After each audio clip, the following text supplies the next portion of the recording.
Yeah guys, what's good? It's your new boy Lord West. Guys, salam alaikum. Dal jam sur ma chaîne YouTube West Show TV comme ni ñu koy faral di defee chaque fois. Gars yi balaa may commencer li nga xam ni moom moo di vidéo bi dama bëggoon gars yi ni dama ubbi benn compte Twitch c'est comme YouTube benn plateforme bu bees la boo xam ni mu ngi en croissance foofu laa bëggoon dugal li nga xam ni mooy lépp luy wàllum réaction vidéo su ma nee lépp luy wàllum réaction vidéo mooy maanaam vidéo musicale yi nga xam ni day génn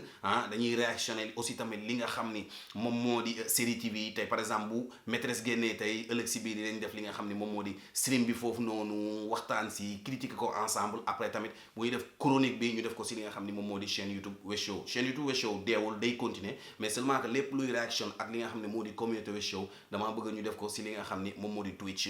West Show officiel la comme li nga xam ni moom moo di Instagram bi comme ni ñu koy bindee exactement boo demee nga abonné incha allahu rabi première vidéo bi nga xam moom la ñuy def sûrement dafay nekk li nga xam moom moo di cinéma on va réactionner li nga xam ni moom moo di épisode muy maîtresse muy dérapage muy mbaaru bukki lépp loo xam ne mu ngi daw biir Sénégal ñu réactionner ko ensemble en tout cas dinaa leen si gën a leeral ëllëg si biir si benn vidéo complet boo xam ne dañ ko si def mais nag tey moom nañ dugg si li nga xam ni moom moo di sujet du jour. West Show let's go nañ ko tëgg after coole ya Aya, si waye, matadi, kasaramara, awaga, si waye, matadi, kasaramara, aya. ok gars yi sujet du jour tey lan la Kayz nee na Dip moo tax $11 at li nga xam ni moo di One Lyrical ñu génn biir Kayz ñoom mënatuñu liggéey moom moo tas li nga xam ni moom moo di biir Kayz mais un peu bëgg naa wax tuuti si li nga xam ne moo di côté artistes yi wax tuuti si li nga xam ne moom moo di public Sénégal quoi mélomane yi comme ça ñu bañ a dugg si li nga xam ne moo di yenn pièges yi je vais vous dire une chose rappeur sénégalais yéen laay waxal tey un message fort laay joxe nag amul kenn koo xam ni bàyyi naa ko tollagoo leen loo xam ni mën nañ leen extérioriser parce que da ngeen topp trop les détails ay détails ngeen topp fii nii di expliquer loo xam ne peut-être amul sens temps boobu doon ngeen di jël peut-être mën ngeen ko utiliser pour créer beaucoup de sons wala pour créer beaucoup d'autres choses yoo xam ni dinañ yóbbu li nga xam ne moo di sa plan carrière te dinañ leen jox li nga xam ne moom moo di benn notoriété si li nga xam ni moom moo di rap galsen soo seetloo boo yi nga xam ni yëpp jamono ji ñoom ñoo tolloog génération Dip ñoom ñoo ñi nga xam ne ñoom ñoo gën a bëri coow si rap galsen ñoom ñoo gën a bëri wax te ñoom ñoo gën a mooy liggéey ñëpp nag laa wax rapport génération depuis 2014 ba léegi ñoo gën a bëri coow te ñoom ñoo gën a mooy liggéey mooy maanaam produit yi joxuñu ko ils sont pas constants ils perdent trop leur temps à parler au lieu de nous faire des sons album duñ ko génnee rarement ngay gis mixtape wala lépp loo xam ne whatever clip pour ñu am ko da ngay gis benn artiste boo xam ne day génnee benn clip si at déjà loolu c'est pas constant déjà loolu du liggéey essayer de comprendre mais d'une part nag seen faute la mais d'autre part mooy ñi ngeen di jox li nga xam ne moom moo di seen projet comme Kayz mais dinaa gën a xuus si li nga xam ne moo di Kayz parce que j'ai beaucoup de choses à dire ak ki nga xam ni moom moo di Moussa Wagué deuxième chose mooy rap bi dafa commencé mel ni li nga xam ni moom moo di làmb wax dëgg fa yàlla da ngay gis ñëw nit ñoo toog mu ne diw moo ko liggéey daf ma laal mystiquement jóge na si li nga xam moo di làmb bi dem na si li nga xam ni moo di mbalax bi léegi dugg na carrément si li nga xam ni moo di secteur rap te au début genre bagage yi daanoo ko woon dégg quoi genre futilité yi genre wax yi sew yi daanoo ko dégg man je crois que ni kenn liggéeyu leen problème bi lenn rek la vous êtes pas constant problème bi lenn la vous n'êtes pas créatif problème bi lenn la xamoo leen lan mooy music business xamoo leen noo leen mën a toogee di defal li nga xam ne moo di seen fans lu ñu bëgg attention waxuma diw de rap galsen ñëpp laay wax nag ki si kaw ba si ki si nekk si suuf surtout li nga xam ne moo di nouvelle génération bi ki fi gën a aaya ki nekk si suuf ñoom ñëpp ils sont pas prêts pour nekk ñi nga xam ne ay rappeurs yu ñu mën a yóbbu ci biti la parce que détails yi nga xam moom la ñuy perte wax dëgg fa yàlla boo si concentré woo carrément di nga mën a génne li nga xam ni moom moo di ay son kon déjà buñ leen invité arrêtez de parler seulement de Dip bu ñu la invité arrête seulement de te victimiser parce que en certain moment stratégie bi ngeen nekk di utiliser wax dëgg fa yàlla dafa dem ba soof yéen a ngi soofar li nga xam moo di rap galsen yéen a ngi yàq li nga xam ne moo di rap galsen moi je dis pas que ni mënoo leen génnee trap mbalax mënoo leen génnee musique boo xam ne day avancé loo musique bu nekk ku nekk day yokk li nga xam ne moo di sa statistique mais je veux dire que ni rappeur bu si nekk si yow il faut nga concentrer aussi li nga xam ne moom moo di sa carrière sans pour autant nekk fii di bëri wax wala di déstabiliser yeneen personne parce que attention nag dafa am benn affaire boo xam ni dafa am tey jii nii bu ma invité One Lyrical beaucoup de journalistes aussi tamit seen erreur mu ngi foofu noonu boo invité di One Lyrical waa ba sa collaboration Dip nu mu demee boo invité Omzo waa mais yaag Dip seen clash boo invité Xekel Dip boo invité li Dip mais attention gars yi Dip n'est pas le seul rappeur sénégalais prestige bu mu toll nii yéen a ko may da ngeen ko may ba pare bu ko foqati du ko géey du ko bàyyi mu dem il faut qu'on se dise la vérité du ko bàyyi mu dem la seule chose bi nga xam ni mën ngeen concurrence ak Dip mooy ngeen di génne ay produits ngeen di constant mais ça veut pas dire que ni Dip mu ngi exceller magnifiquement non parce que Sénégal moo rafle produit Sénégal moo rafle produit si côté li nga xam ni moo di son si côté li nga xam ni moo di mixtape si côté li nga xam moo di EP si côté li nga xam moo di album mais surtout si côté li nga xam ni moo di ay clip vidéo Sénégal léegi la artiste di génnee benn projet def 3 clips année bi yëpp su maximum 3 clips ngay def am benn genre 1 million de views pointe foofu noonu seeni bët parce que dama leen di wax 1 million de views du mooy deal bi 1 million de stream mooy deal bi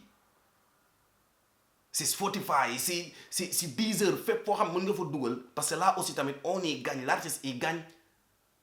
artistiquement non seulement da ngay am notoriété parce que Spotify ñëpp a ko am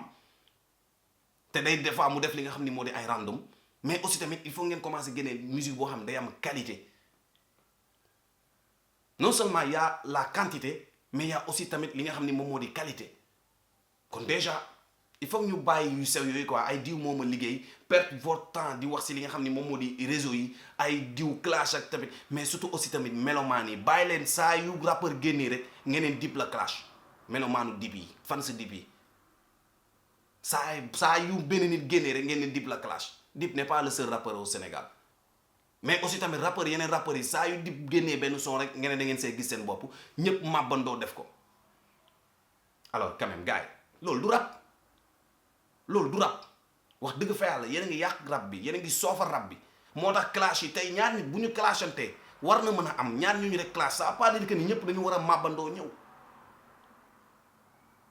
te loolu malheureusement moo yàq li nga xam ne moo di game Sénégal quoi ku si nekk da ngay profité si benn clash pour wane sa bopp xam pour nit ñi xam la am benn genre 2 secondes de buzz après une semaine ñëpp fàtte la quoi kenn dootul waxati say bagage un artiste constant da ngay def loo xam ne ñëppay wax si yow 6ix9ine génn na 3 jours amul benn rappeur boo xam ni wax ñëpp ngi wax si moom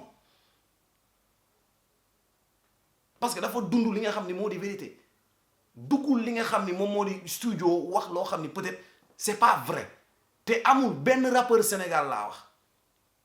amul benn rappeur Sénégal si new generation bi je dis pas avant mais new generation bi amul benn rappeur Sénégal buy dugg biir studio di wax dëgg maanaam ay kàcc rek la dund rap leen li ngeen di dund rap leen li ngeen fii génne leen ay produits streamez-vous nekk leen si kaw aj leen baar bi man je crois que ni loolu mooy meilleur conseil bu leen nit mën a jox te ngeen bàyyi di dugg si li nga xam moo di futilité bu ñu paree si loolu nañ dugg si li nga xam ni moom moo di Moussa Wagué le sujet du jour bon man j'ai jamais vu benn PDG boo xam ni aussi ridicule quoi parce que da nga génnee li nga xam ne moo di benn da nga ñëw fi at benn maison de disque man bu fekkoon maison de disque bi sax si yeneen dëkk yi mu ngi cartonné man je peux être d'accord quoi je peux donner tort bi mooy rappeurs yi nekk biir Sénégal mais fépp foo xam ne dem nga fa nga xool statistiques yi maanaam dafa chuter quoi li nga xam ne moo di Kayz dafa chuter foo mënti dem artistes yi nga xam ne Kayz mu ngi leen suivre ils sont pas connus léegi tey jii nii comment on peut l'appeler yow yaa ngi naan ni Dip moo déstabiliser Kayz déjà man personnellement loolu rusoon naa ko sax toog di ko wax même si c'était vrai rus naa toog ne Dip moo déstabiliser Kayz parce que artistes yi nga jël foofu noonu mooy Ngaaka Blindé One Lyrical Omzo Dollar ñoom ñooy ñi nga xam ne ñoom ñooy concurrence ak Dip ak doole man rus naa toog ma ne Dip moo déstabiliser li nga xam ne moo di sama kii parce que artiste bii nii dafa bëggoon génnee parce que Dip day génnee mais Omzo Dollar bi muy génnee bët ak làmmiñ je me rappelle def nañ li nga xam ne moo di chronique bi si weeru élection la woon et je me rappelle pas que ne Dip génnee na benn produit te Omzo Dollar mu ngi ko génnee en février gars yi One Lyrical génnee septembre Dip génnee li nga xam ne moo di novembre te en plus yow bu fekkee da nga ne maison de prod nga da nga fay sa xaalis vraiment si li nga xam moo di artiste mooy maanaam da nga investir si artistes yi amul lu artiste bi ngeen signé contrat amul lu artiste bi mën a wax ba nga yéen ngeen changer li nga xam moo di seen programme amul lu artiste mën a wax ba nga xam ni yéen di ngeen changer seen programme benn deuxième point mooy bu fekkee yéen a produire li nga xam ne moom moo di artiste boobu noonu tant que yéen buggoo leen affaire bi génn du génn c'est ce qui s'est passé ak li nga xam ni moom moo di Mami Victory mais la moo tax affaire boobu noonu passé wul si li nga xam moo di Omzo Dollar wala ki nga xam ni moom moo di One Lyrical gars yi ñoo leen chefé kon yéen a ngeen fay seen xaalis yàq ko noonu pour gars yi ñoom ne non man damay génnee parce que Dip dafa génnee am na wax yoo xam ni ay dof rek ñoo ko mën a déglu di ko gëm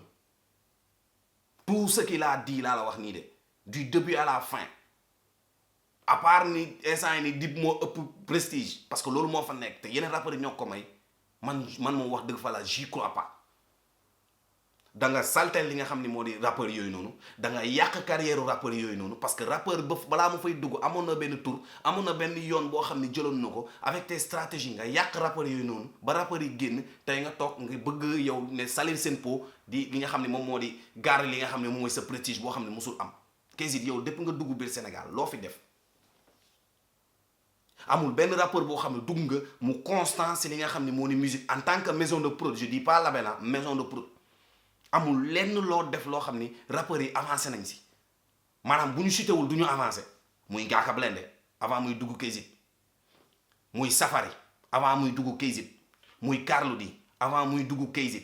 Mami Victory avant muy dugg li nga xam ne moo di Kayz bu mu nekkee woon Didi Records xaw ma dafa nekk xaw ma dañ defoon coprod ñëpp foofu lañ ko xamee muy Omzo Dollar balaa muy dugg Kayz One Lyrical balaa muy dugg Kayz kon tey boo toogee nga ne da nga amoon plan de carrière yow c'est quel genre de plan de carrière nga defal booy kon artiste boo xam ni bu génnee album promo bi pas de panneau publicitaire ngeen bëgg a jël benn journée moom ngeen yàq déjà ça veut dire que ni album balaa nga koy annoncer il faut nga annoncer que 1 an avant laa la wax 1 an def say démarche 1 an fay xaalis bëri 1 an préparer artiste bi 1 an image am communication am lépp loo xam da ngay wax da nga koy préparer jël en charge artiste bi xoolal 100% parce que xaalis nga dugal te da ngay investir loolu yëpp kenn gisuñu ko youtubeurs yi ñoo publier li nga xam ne moo di album bi youtubeurs yi ñoo wax si li nga xam ne moom moo di album bi kon tey su ma toogee dégg yenn genre banalité yi nga xam ni da nga ko génnee wax dëgg fa yàlla nag wax dëgg fa yàlla avec tout le respect que je te dois parce que xaw ma la woon man yaakaar naa toog di wax Kayz baaxul rappeur yi bu leen dem te surtout rappeur boo xam ni nag dugg nga Kayz mooy pare nga je vous l'ai toujours dit rappeur bu dugg crédit dootoo amati crédibilité sa fans yi dañuy dem si beneen rappeur parce que dootoo génnee produit nit ñi dañuy xaar ba sonn te musique lan moo koy dawal luy dox non man je suis déçu quoi je suis déçu en tant que maison de prod munoo fexe ba produire benn artiste man je crois que la meilleure stratégie c'était nga ñëw jël benn artiste rek nga concentré aussi artiste boobu noonu peut-être là je pouvais comprendre quoi mais nga ñëw jël artiste yëpp yi nga xam ni ñoom ñoo tolloo génération ñoo génnandoo tey jii ni artiste yëpp bu ñu mànkoowee di clash Dip day génnee benn son pic leen ku si nekk ñoom ñëpp Kayz lañ nekkoon pic leen ku ne génn tontu parce que day jëg fugg ni laal nañ ko mu may leen temps boobu noonu ngeen nekk foofu di ko tontu mu continuer li nga xam ne moom moo di carrière am te kenn du ko ci blâmer artistiquement lay demee dafa bëgg a tegu fi mu bëgg a tegu la seule solution pour ngeen tollu niveau am parce que moo leen raw niveau je dis pas rap de mais moo leen raw niveau artistiquement parlant chaque fois ma wax leen ko mu leen di neex mu leen di naqari ngeen koy dégg il faut ngeen constant il faut ngeen di génnee ay produits il faut ngeen di génnee ay produits yoo xam ni gars yi dañuy gis ni carrément c'est bien travaillé pas ay fala 2 minutes wala ay son yoo xam ne ay freestyle da ngeen di génnee des produits da ngeen di génnee ay mixtape da ngeen di génnee ay projet da ngeen di xam kañ ngeen di génnee musique da ngeen di xool ndax da ngeen di clash wala da ngeen di concentrer wu seen carrière en fait loolu rek mooy deal bi am benn staff de communication bu taxaw te doon ay rappeurs yoo xam ne dañuy indépendant One Lyrical am nga def music ça peut être feu et flamme Omzo Dollar malheureusement demande nga si beneen label Ngaaka Blindé yaa ngi yor KBC commencé ko travailler bàyyi li nga xam ni moom moo di cooweeg rumeur yi te bàyyi ay dañ ma laal ak mystiquement ak des futilités des détails parce que à la fin nit ñi dañ leen di jéppi dañ dem ba soof bu kii victimisé wu fii ñii naan dañ leen laal maanaam rapport yi nga xam ne mooy new génération wax dëgg fa yàlla comme ñu nekk tànn béer comme ñu nekk si problème comme ay wujju peccorgo gars yi maa ngi jégalu mais day dal de concentré wu si rap bi parce que yéen a ngi ràq rap bi concentré wu leen si seen carrière nekk leen ay artistes pas des personnes yoo xam dañuy romb rek ñu def benn son ñëpp fàcc leen parce que yéen a ngi suuxan ku leen ko waxul nag waxu leen dëgg yéen a ngi suux niveau bi fu mu nekkoon nekkatu fa mais où sont Akhlou Brick ñoom Elzo Jam donc dañuy def seeni bagage si pet boolewuñu seen bopp si ay clashante yu bëri mais pourquoi yéen rappeurs yi yéen ñi waa ba pare ban kii ngeen di jox nouvelle génération bi nga xam ni dañuy clash ba clash loo xam ni bokkul ak rappeur clash ba clash ay youtubeur ça veut dire que ni xamatoo leen foo leen taxaw amoo leen carrière musicale il faut qu'on se dise la vérité yeewul leen